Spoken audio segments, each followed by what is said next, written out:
Le Real Madrid s'incline 3-2 face à Villarreal. Franchement, je vous cache pas, je suis pas mal déçu de l'équipe là aujourd'hui. Il y a pas mal de flops, il y a pas mal aussi de tops, on va pas se mentir. Du côté plutôt de Villarreal. Mais bon, j'ai l'impression que les joueurs étaient beaucoup plus concentrés sur la Ligue des Champions, sur le prochain match de Chelsea. Ça s'est déjà vu sur la composition d'équipe de Carlo Ancelotti, qui a préféré se passer des services de Camavinga dès le début, de Toni Kroos et Modric aussi.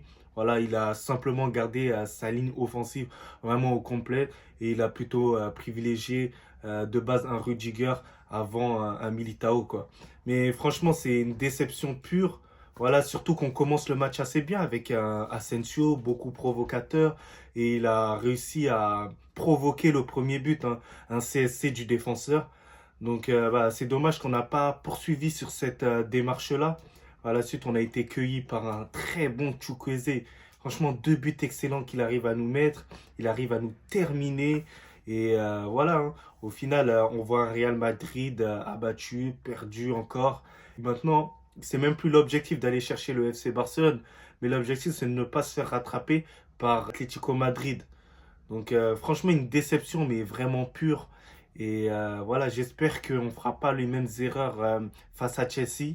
Parce que là, ce sera une toute autre affaire, même si Villarreal, hein, c'est une équipe quand même qui reste impressionnante. Le résultat, c'est que match aller comme match retour, Villarreal, on n'était pas en capacité de les battre. On a perdu sur le match aller et retour.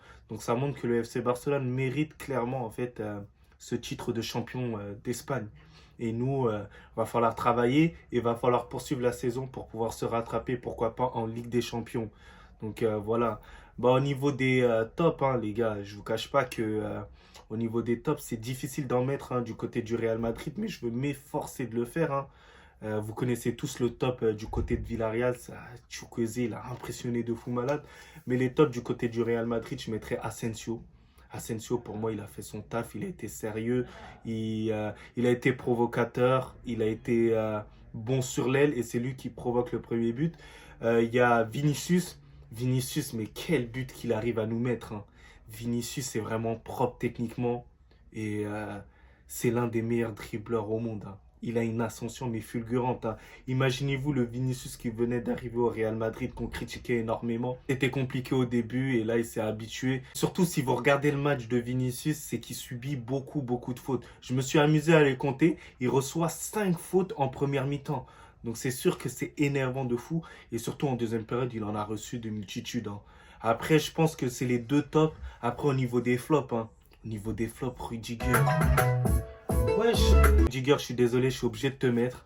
Voilà, j'attendais un clean sheet, j'attendais de la solidité, d'être beaucoup plus rassuré. Nacho, il n'a pas été assez rassurant. Nacho, voilà, il s'est malheureusement fait éliminer par Chukwueze et je pense que ça a pourri un peu son match.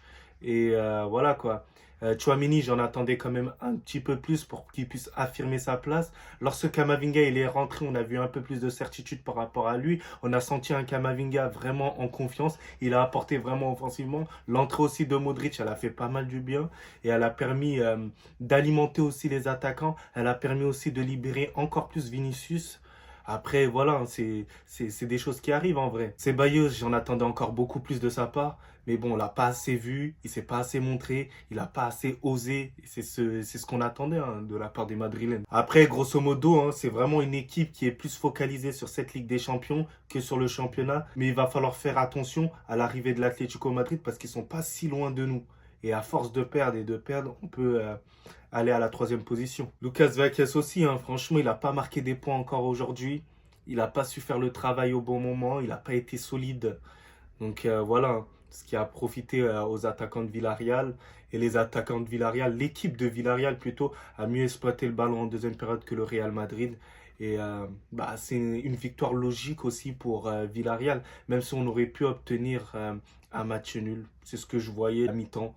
Donc en tout cas, félicitations aux joueurs de Villarreal et à nous de nous ressaisir parce que c'est pas un match qui va forcément me rassurer pour le match de Chelsea. Chelsea a perdu, le Real Madrid a perdu.